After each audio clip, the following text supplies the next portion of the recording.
In this session, we will look at an example of how a hedger would use the currency futures market to minimize the risk arising from exchange rate fluctuations.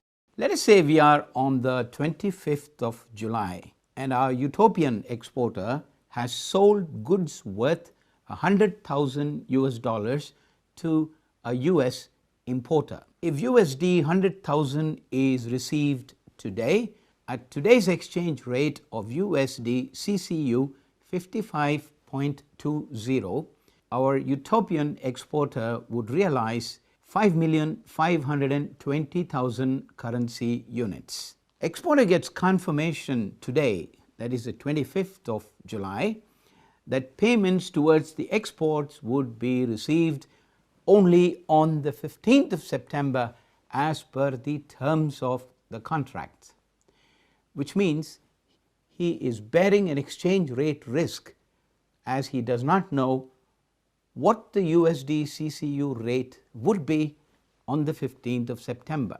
To hedge against exchange rate fluctuations between 25th of July and 15th of September, the utopian exporter would sell, i.e. go short on September USD CCU futures, the settlement date for which is 30th of September. Now, September futures USD CCU is quoting at 55.00. Based on the futures contract, he will realize 100,000 into 55, which is 5.5 million CCU. Now, that is explained in those two boxes that you see on the screen. July 25th, sell US dollars 100,000 at USD CCU 55, which will settle on September 30th, wherein the utopian exporter has to deliver $100,000 to the exchange and he would receive 5.5 million CCU from the exchange. Now, why did he do this? Because when the money is received on the 15th of September, he would go to the futures market first and square his position. By that I mean buy US dollars 100,000 at an exchange rate that would prevail on the 15th of September. Remember, we are still on the 25th of July. He would also do another transaction, which is to sell the US dollars 100,000 in the spot market at an exchange rate that would be prevailing on that date, September the 15th, in the spot market. The important thing to note here is we are on the 25th of July and he has no idea what the futures exchange rate would be and what the spot rate would be on the 15th of September.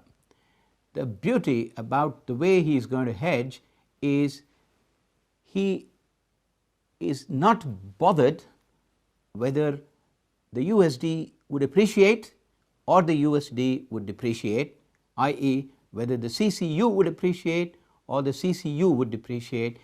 In either case, as we will see in a minute from now, he would realize 5.52 million CCU in exchange for the 100,000 US dollars. Let's look at the spreadsheet to understand how that will work. To recap, on the 25th of July, our utopian exporter sold USD and bought CCU in the futures market, settling on 30th September at an exchange rate of 55, and he just sat tight. Now, we are on the 15th of September, and let us say the first scenario which we consider is on the 15th of September, USD depreciates and CCU appreciates. Therefore, he will do two transactions on the 15th of September. The first transaction is to buy USD for CCU in the futures market so that he can square the sell position that he took on the 25th of July. The futures exchange rate now is 54.70, also settling on the 30th of September. If we consider these two transactions, the utopian exporter's net cash flow would be the 100,000 and the minus 100,000 would square off from the buy and the sell of the US dollars. On the CCU side, he would receive 5.5 million and he would have to pay 5.47 million. So net, he is in the money by 30,000 currency units. At the same time, on the 15th of September, he would sell 100,000 US dollars in the spot market, and the prevailing spot rate is 54.90. That will have to be settled on the 15th of September. So he would have to deliver $100,000 and receive 5.49 million.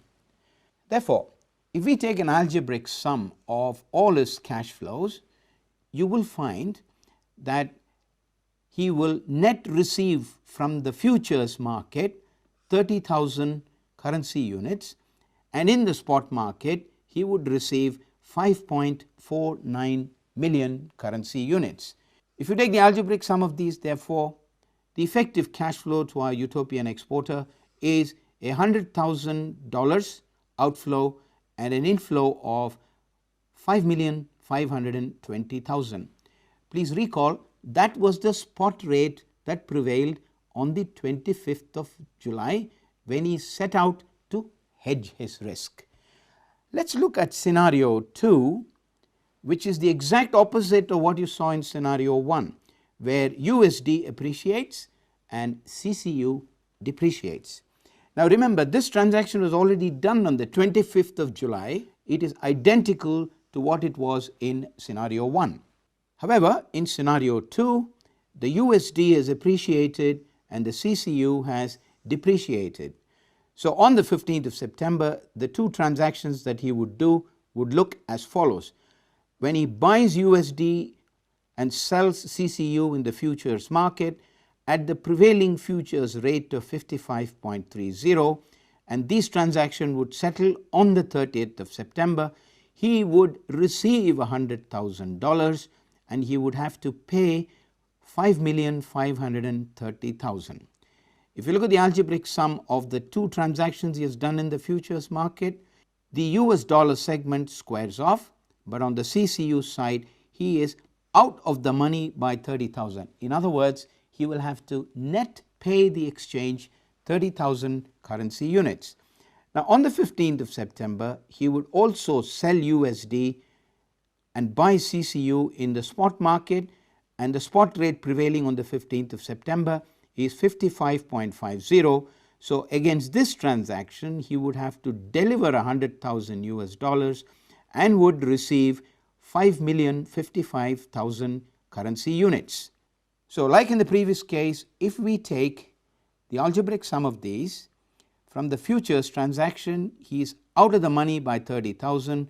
From the spot transaction, he receives 5,550,000. So his net CCU cash flow is 5,520,000, which is the same as it was in scenario 1. The point to note is whether USD depreciates or CCU appreciates on the 15th of September, or USD appreciates and CCU depreciates on the 15th of September, the net cash flow to our utopian exporter is 5,520,000 in both scenarios. This is how he has hedged his risk against exchange rate fluctuations between the 25th of July and the 15th of September. In summary, irrespective of which way the exchange rate moved between the 25th of July and the 15th of September, the exporter realized CCU 5.52 million by hedging in the futures market, which, if you recall, was the spot rate prevailing on the 25th of July, the day the utopian exporter shipped his goods to the US importer. This brings us to the end of our discussion on currency futures.